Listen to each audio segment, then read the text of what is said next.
Welcome to my channel everyone. Kindly watch the video till the end ताकि आपको सारी चीज़ें अच्छे से समझ आ जाएं और आपके पेपर में आपकी हेल्प हो सके। जिन बच्चों ने लास्ट मेरी केमिस्ट्री गैस पे वीडियो भी ध्यान से देखी थी तो वो उनको इस बात की रियलाइजेशन हो गई होगी कि जो लॉन्ग क्वेश्चंस मैंने अपनी वीडियो में मेंशन किए थे तो पेपर में ऑलमोस्ट तकरीबन सारे वही आए थे। जैसे मैंने चैप्टर 13 के बारे में भी कहा था कि आप एसिटिक एसिड के जो कार्बोक्सिलिक एसिड के रिएक्शंस हैं उनको ज़रा ध्यान से कर लें, तो आपने देखा है कि उसी तरह से लॉन्ग आया। इसी तरह से आप इस वीडियो को भी आखिर तक देखें, हर बात को ध्यान से सुने तो इंशाल्लाह आपकी बहुत ज़्यादा हेल्प होगी पेपर में। इसमें बहुत ऑथेंटिक गैस इंक्लूडेड हैं।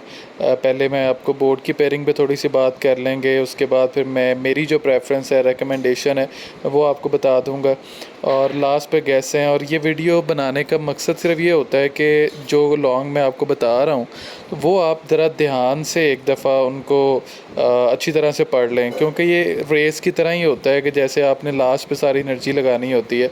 तो जो लॉन्ग मैंने मेंशन किए हैं आप उनको एक दफ़ा पढ़ लो और इंशाल्लाह वही पेपर में आ जाएंगे। तो आपने वही चीज़ पढ़ी हुई होगी तो आपको उस चीज़ से रिलेटेड काफ़ी हेल्प हो जाएगी और एक लॉन्ग को बगैर सोचे आप अच्छे से हेडिंग्स के साथ, डायग्राम के साथ अटैम्प्ट कर सकते हैं पेपर में पूरी तरह। तो इसीलिए हर एक लफ्ज़ का ध्यान रखें जो भी मैं आपको बता रहा हूँ। बोर्ड की पेयरिंग की बात करें तो शॉर्ट में क्वेश्चन नंबर 2 में 15, 16 में से 3 सवाल आने हैं, 18, 26 और 27 में से 2 हैं। क्वेश्चन नंबर 3 में 17, 22, 23, 25 चारों में से 3 सवाल हैं। और क्वेश्चन नंबर 4 में 19, 20, 21 और 24 में से क्वेश्चन है, सिर्फ 20 में से 3 हैं, बाकी में से 2 हैं।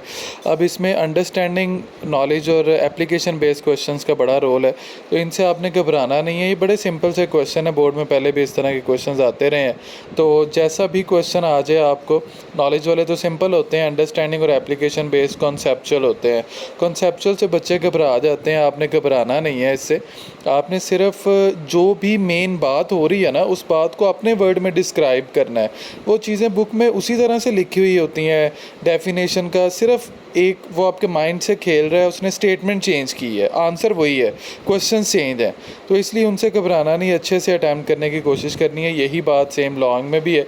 लॉन्ग में आपको थोड़ा बहुत एक्स्ट्रा लिखना पड़ सकता है, अपनी तरफ से आप चीज़ को एक्सप्लेन कर सकते हो। कंसेप्चुअल में जो पेयरिंग है वो पहला 15, 21 है, 16, 25 है, 17, 24 है, 18, 22 है, 19, 23 है। इस साल पेयरिंग में थोड़ा सा चेंज है, बायो की पेयरिंग बहुत सालों बाद चेंज हुई है। तो जो चैप्टर्स नए इंक्लूड हुए हैं उनको ज़रा अपने ध्यान से करना है। जो लॉन्ग मैंने आगे उनके मेंशन किए हैं उनको बड़े ध्यान से आपने याद रखना है। और ख़ास तौर पे अंडरस्टैंडिंग और एप्लीकेशन बेस्ड लॉन्ग, जैसे फ़र्स्ट ईयर के अंदर भी लॉन्ग आया था कि आप पाकिस्तान के एनवायरनमेंट को इम्प्रूव करने के लिए अपनी सजेशन दें, तो इस तरह की चीज़ें आपको आ सकती हैं। तो उनमें भी आपने बुक को इन टच रह के आंसर करना है। शॉर्ट में जैसे मैंने आपको लास्ट वीडियो में भी कहा था कि मैं आपको हमेशा वो चैप्टर रेकमेंड करता हूँ जो आपकी लॉन्ग के साथ अलाइन हो रहे हों। क्वेश्चन नंबर 2 के लिए 15, 16, 27 करें। 3 के लिए मैं 17 रेकमेंड कर रहा हूँ, 22 नहीं कर रहा, वो कॉम्प्लिकेट हो जाएगा, उसमें से ज़्यादा कंसेप्चुअल सवाल आ सकते हैं। मेरी तरफ से आप 17, 23, 25 करें। तो क्वेश्चन नंबर 4 में से 19, 21, 24 करें। इस तरह से 9 चैप्टर से आपके शॉर्ट हो जाएंगे। MCQ भी सिर्फ 16, 17, 20, 23 में से 2 आने हैं, बाकी सब में से एक आना है, वो इंशाल्लाह आसानी से हो जाएंगे। लॉन्ग मैं आपको कहूँगा कि आप जो बहुत आसानी से हो सकते हैं, इजीली हो सकते हैं और अच्छे नंबर आपको दिला सकते हैं, वो 15, 21 है, 16, 25 है, 19, 23 है। 16 से भी आप घबराएं ना, इसके अलावा 16 ही इनमें से सिर्फ थोड़ा सा मुश्किल है। और 19 का चिक डेवलपमेंट वाला टॉपिक, इंशाल्लाह चिक डेवलपमेंट वाले टॉपिक में से आपको लॉन्ग नहीं आने वाला, तो आप इसलिए उसकी भी फ़िक्र छोड़ दो। पीछे सिर्फ 16 का स्केलेटल मसल वाला टॉपिक बचता है, बाकी सारा का सारा जो आसान है, इनको फॉलो करके आप क्लियरली लिटरली 100% फॉलो करें तो इंशाल्लाह 80+ जो हैं वो आपके गारंटीड है। चैप्टर नंबर 15 में से जो इस साल आने के सबसे ज़्यादा चांसेस हैं वो लीवर है, नेफ्रॉन का स्ट्रक्चर फंक्शन है वाला टॉपिक है, प्लांट्स की एक्सक्रीशन है, nature of excretory product in different habitats है, वो जो यूरिया, अमोनिया और यूरिक एसिड वाला है। दैन कॉकरोच की एक्सक्रीशन है, इसके साथ इन दोनों रेलिवेंट है। उसके बाद एनिमल्स की ऑस्मो रेगुलेशन डिफरेंट एनवायरनमेंट्स में है, आपको मेरीन, स्पेसिफिकली मेरीन पे पूछा जा सकता है। और किडनी प्रॉब्लम में से कोई एक, किडनी स्टोन या किडनी फेलियर, किडनी स्टोन के ज़्यादा चांसेस हैं तो वो भी आ सकता है। दैन उसके बाद चैप्टर 16 में रिपेयर ऑफ ब्रोकन बोन्स है। जॉइंट्स के बहुत ज़्यादा चांसेस हैं आने के, और जॉइंट्स की डेफिनेशन के साथ आपको एंटागोनिस्टिक मसल्स की एक्सप्लेनेशन, किस तरह से जॉइंट पे वो काम करते हैं, वो भी पूछा जा सकता है, किसी एक ग्रुप में आ सकता है। स्केलेटल मसल वाला टॉपिक तो आप पूरा करें ना, उसमें तो मैं आपको कहूँगा ही नहीं कोई बात छोड़ें, वो आप पूरा कर लें। बस यही एक टॉपिक आपके 6 चैप्टर में मुश्किल है। स्केलेटन के फंक्शंस और एंडो और एक्सोस्केलेटन को भी एक दफ़ा ज़रा अच्छे से देख लें, और सेकेंडरी ग्रोथ इन प्लांट्स इंशाल्लाह इसमें से हो जाएगा। चैप्टर 19 में ग्रोथ कोरिलेशन है, और इसके अलावा एबनॉर्मल डेवलपमेंट है, टेराटोलॉजी की डेफिनेशन भी इम्पॉर्टेंट है, रोल ऑफ न्यूक्लियस डेवलपमेंट में है, एजिंग, रीजनरेशन, एम्ब्रियोनिक इंडक्शन और प्लांट में ग्रोथ के फेजेस। अच्छा, सम टाइम कुछ बच्चों को ये भी इशू होता है कि मेरे रेकमेंडेड पेयर्स और उनके थोड़े से चेंज होते हैं, तो अगर आपका पेयर कोई और है तो आप वीडियो पे कमेंट करें, या मैं सोन एक व्हाट्सएप कम्युनिटी भी बना दूंगा नेक्स्ट के लिए, प्रैक्टिकल्स के लिए भी, ताकि हम वहाँ पे डिस्कस भी कर सकें। तो इसलिए किसी का अगर सिलेक्टेड पेयर कोई और है तो वो कमेंट करके लाजमी मुझसे उनके लॉन्ग भी पूछ लें। चैप्टर नंबर 21 में माइटोसिस वाला और सेल साइकिल वाला टॉपिक जो पूरा करना है। माइटोसिस में से एक स्पेसिफिक लॉन्ग आने के चांसेस हैं। मियोसिस, प्रोफेज ऑफ मियोसिस 1, इसमें से तो शॉर्ट भी बहुत सारे इंपॉर्टेंट है। क्रोमोसोमल नॉन डिसजंक्शन, ये सिग्निफिकेंस ऑफ मियोसिस के अंदर आता है।